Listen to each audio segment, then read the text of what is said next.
આજે છે ને છોલે કુલચે માટે મેં કુલચે ઘઉંના લોટમાંથી જ બનાવ્યા છે. તો ઘઉંનો ઝીણો રોટલીનો જે લોટ હોય ને એ જ લીધેલો છે.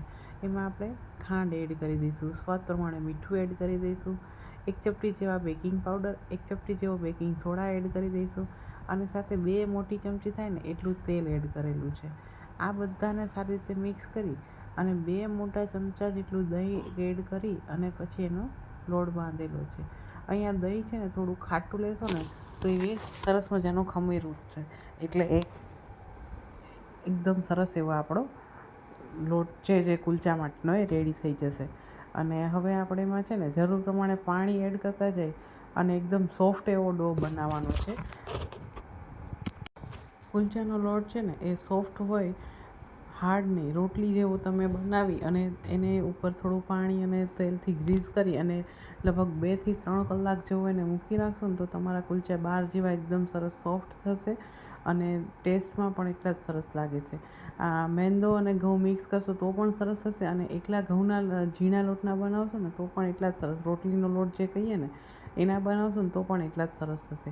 આવી રીતે આપણો જે લોટ છે એ સારી રીતે આપણે બાંધી લઈશું અને લોટ બાંધી લઈએ ને પછી એને ખાસ એ ડ્રાય ના થઈ જાય ને એટલા માટે એને આપણે પાણી અને અથવા તો છાશ અને આપણે તેલથી સારી રીતે કવર કરી લઈશું. આના હવે આપણે થોડી વાર મસળી અને આપણો લોટ આપણે રેડી કરી દીધો છે. હવે આપણે એને છે ને પાણી અને છાશ બંનેનું મિક્સર કરી અને આપણે એને એકવાર સારી રીતે ભીનો કરી લઈશું. તમે જોઈ શકો છો છાશ અને પાણીથી મેં એકદમ સરસ એને પલાળી લીધો છે. હવે એની ઉપર આવી રીતે હોલ કરીને એમાં થોડું એવું તેલ એડ કરી દઈશું અને પછી એને આપણે ઢાંકી અને ઢાંકો ને ત્યારે એને એકદમ સરસ પેક થઈ જાય ને એવી રીતે ઢાંકી અને લગભગ એને 3-3.5 કલાક માટે મેં મૂકી રાખેલો હતો. તમે જોઈ શકો છો આવી રીતે કરી અને 3-1 કલાક માટે આપણે એને રહેવા દઈશું. હવે મેં છોલે છે ને એ વખતે જ પલાળ્યા હતા. તો ઘણાનો એવો પ્રોબ્લેમ હોય છે કે છોલે પલળતા નથી. તો જે કાબુલી ચણા કહીએ ને એને પલાળવા માટે તમે 2 થી 3 કલાક પલાળશો ને તો પણ પલળી જશે. તો એના માટે તમારે ગરમ પાણી કરીને એમાં છે ને પિંચ એવા ખાવાના સોડા નાખી દેવાના, મીઠા સોડા, અને સાથે આપણે એની અંદર છે ને થોડી એવી ચણાની દાળ નાખો ને તો એકદમ સરસ એવા પલળી જશે. અને લગભગ મેં હવે 4 વિસલ્સ વગાડી છે ને તો પણ એ મારા છોલે સરસ મજાના એવા કૂક થઈ ગયા છે. અને પલાળતી વખતે એને ધોયા વગરના એમ જ પલાળી દેવા, પણ પછી જ્યારે તમે એને બાફવા મૂકો ને ત્યારે એને તમે 2 થી 3 પાણીએ સારી રીતે વોશ કરીને બાફશો ને તો તમે જોઈ શકો આ 4 સીટીમાં મારા છોલે સરસ મજાના રેડી થઈ ગયા છે. હવે અહીંયા મેં છે ને 4 મોટા નંગ જે ડુંગળીના લીધા છે, મારે ગ્રેવી બનાવી હતી ને એટલા માટે. જો તમે ડુંગળી લસણ ના ખાતા હોય ને તો તમે એમાં કાજુની ગ્રેવી પણ એડ કરી શકો છો, તો તમને એવું જ ટેક્સચર મળી જશે. તો તમે એમાં આદું ખાતા હોય તો આદું, અથવા તો લીલા મરચાં અને જો સાથે તમે ટમેટાં અને કાજુ ક્રશ કરીને એની ગ્રેવી કરશો ને તો પણ એટલો જ સરસ છોલે બને છે. આવી રીતે આપણે મિક્સ કરી દઈશું અને ટામેટાં અને મેં અહીંયા 4 નંગ મોટા ટામેટાં લીધેલા છે અને સાથે 4 નંગ મોટી ડુંગળી લીધેલી છે અને એમાં મેં 8 થી 10 નંગ જેવું લસણની કળી એડ કરેલી છે અને આ બધાને આપણે અલગ અલગ ક્રશ કરી લઈશું. હવે આપણે ડુંગળી અને ટામેટાની પેસ્ટ થઈ ગઈ છે તો હવે આપણે એનો વઘાર કરી લઈશું. છોલે છે ને એ વઘાર કરતી વખતે હું એમાં છે ને તેલનું પ્રમાણ થોડું રાખી અને પછી એમાં હું થોડું એવું ઘી પણ એડ કરી દઉં છું, તો એનો ટેસ્ટ ખૂબ જ સરસ આવે છે. હવે આપણું ઘી અને તેલનું જે મિક્સર છે ને સારી રીતે ગરમ થઈ જાય ને પછી એમાં આપણે રઈ એડ કરી દઈશું અને રઈ એકદમ સરસ ફૂટે ને ત્યાર પછી જો તમે જીરું, તમે જોઈ શકો છો રઈને તમે નાખો ને તરત ચટકી જશે. પછી એમાં આપણે જીરું એડ કરી દઈશું, સાથે આપણે એમાં હિંગ એડ કરી દઈશું, સૂકું લાલ મરચું એડ કરી દઈશું અને ત્યારબાદ આપણે એમાં ડુંગળી અને લસણની પેસ્ટ એડ કરી દઈશું. જો તમે ડુંગળી અને લસણ ના ખાતા હોય ને તો તમે લીલા મરચાં સાથે કાજુની પેસ્ટ પણ આવી રીતે એડ કરી શકો અને એ પણ એટલો જ સરસ ફ્લેવર આપે છે. અને સારી રીતે આપણે એને મિક્સ કરી લઈશું અને તેલ છૂટે ને ત્યાં સુધી આપણે આ બધાને શેકી લઈશું અને જ્યારે એ શેકાઈ જાય ને ત્યારબાદ એમાં આપણે ટામેટાની પ્યુરી એડ કરી દઈશું. આપણે એમાં થોડું એવું મીઠું એડ કરી અને ડુંગળીને ચડવા દઈશું. જ્યાં સુધી એ સરસ મજાનું તેલ છોડી અને ડુંગળી એકદમ ફ્રાય થઈ જાય ને ત્યાં સુધી એને આપણે થવા દઈશું અને ત્યાર પછી એમાં આપણે ટામેટાની પ્યુરી એડ કરી દઈશું. જો તમે ટામેટાની પ્યુરી સાથે ડાયરેક્ટ કરતા હોય ને તો તમે કાજુ અને મરચાંની પ્યુરીને થોડી વાર થવા દઈને સીધી ટામેટાની પ્યુરી એડ કરી શકો છો. તો આવી રીતે આપણે એને થવા દઈશું. અને ટામેટાની પ્યુરી એડ કર્યા પછી પણ એને ટામેટા અને પ્યુરી પણ એકદમ સરસ કૂક થઈ જાય અને તેલ છોડવા માંડે ને ત્યાં સુધી આપણે એને થવા દઈશું. અને તમે જોઈ શકો છો કે એક ગ્રેવી જેટલી આપણી સારી કૂક થઈ હશે ને એટલો જ આપણા એનો જે ચણાનો ફ્લેવર છે ને ખૂબ સરસ આવશે.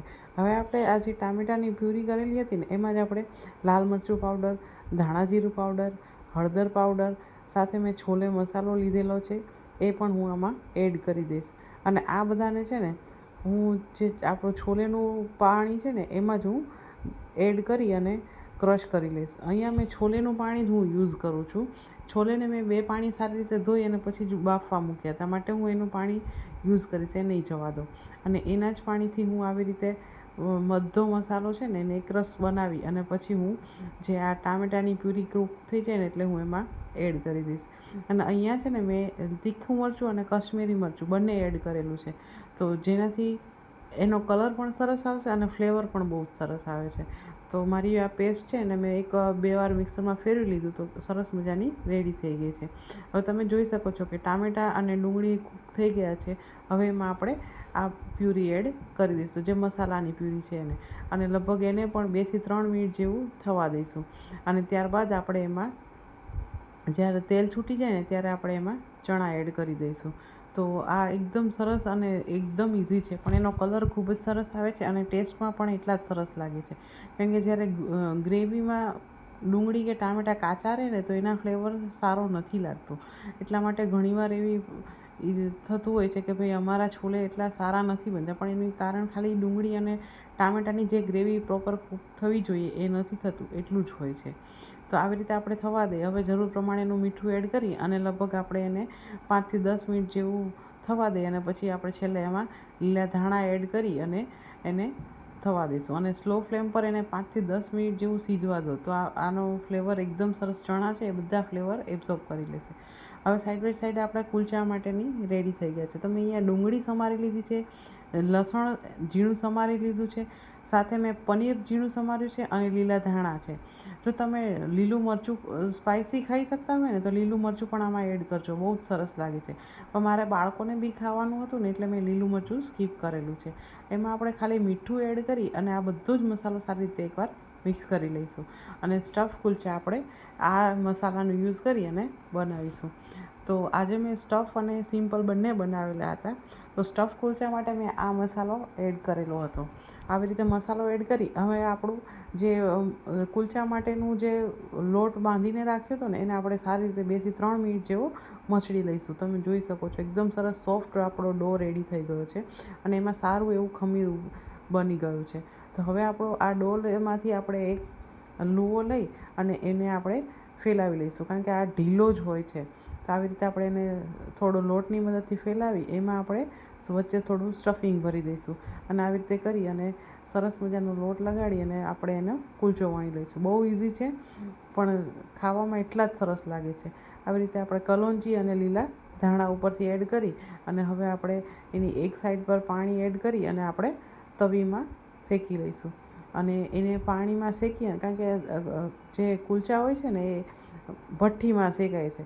તો આપણે ઘરે આવી રીતે તવીમાં છે ને પાણી એડ કરી અને એને આપણે ઢાંકી અને લગભગ 2 થી 3 મિનિટ જેવા એમ જ થવા દઈશું.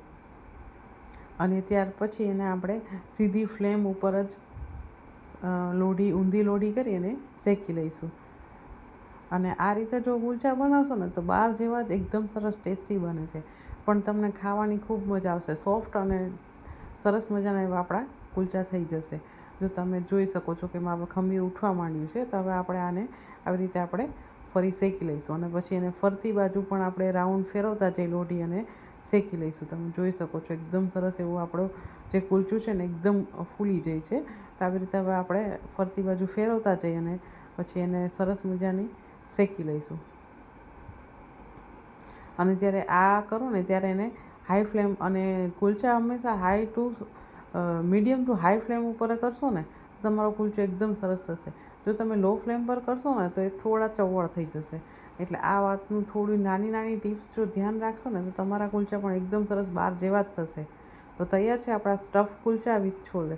આજની રેસીપી કેવી લાગી? જો તમને ગમી હોય ને તો પ્લીઝ મારી ચેનલને લાઇક કરો, શેર કરો અને સબસ્ક્રાઈબ કરો. Thank you so much for watching my videos.